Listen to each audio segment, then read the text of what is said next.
Não sei se é 10,5 ou 11,5. Você ainda não conseguiu tirar o diâmetro da circunferência? Eu não sei se eu devo considerar esse número aqui que eu tô vendo ou não. Qual o número que você conseguiu?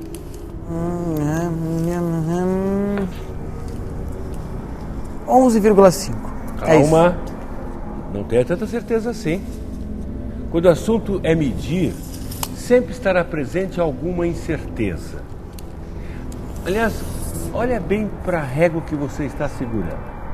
Se você notar, existe um intervalo de 1 milímetro demarcado por cada 2 traços da régua. Ao se medir um objeto, deve-se conhecer antes o passo do instrumento ou sua menor divisão de escala.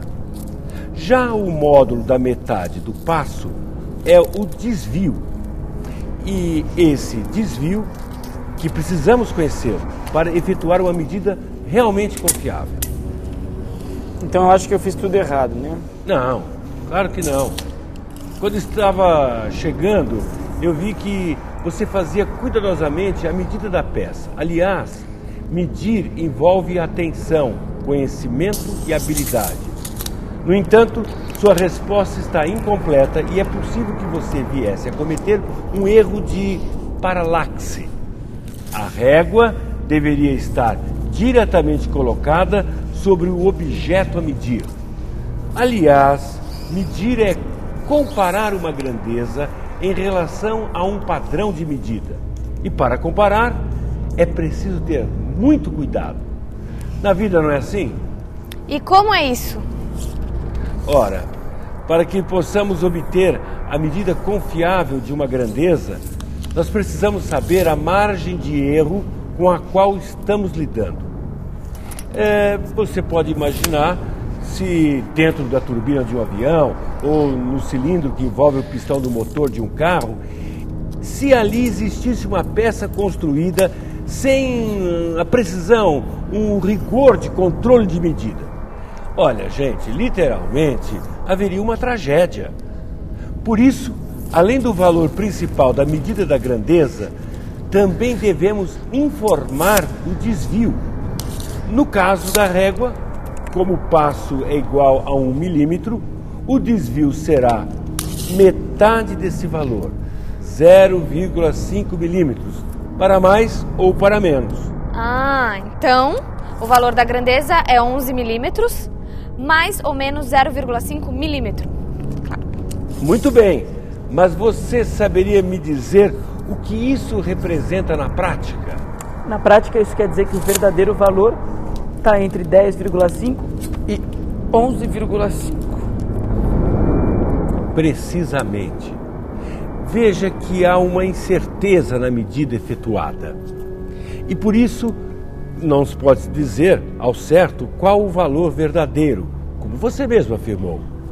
Portanto, se fôssemos construir algo para se encaixar ao redor desse cilindro, teríamos de levar em conta não só sua medida, mas também o seu desvio.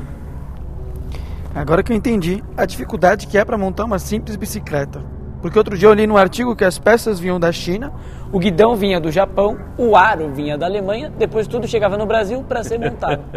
Claro, existem padrões internacionais rigorosos que normatizam toda a produção industrial.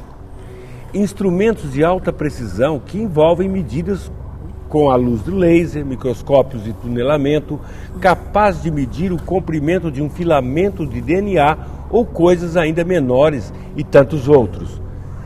Veja esse paquímetro, por exemplo, um instrumento de medida de comprimento 10 vezes mais preciso que a régua que você utilizou.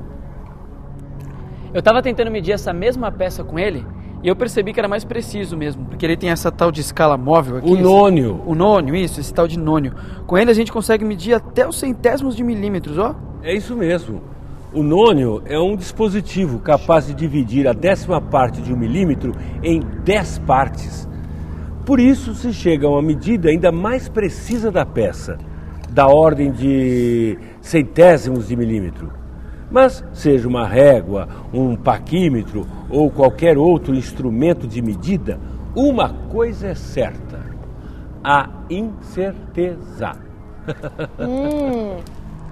Então, em toda medida, se deve levar em conta que há uma incerteza expressa pelo desvio da medida. Como se apresenta corretamente a medida de uma grandeza?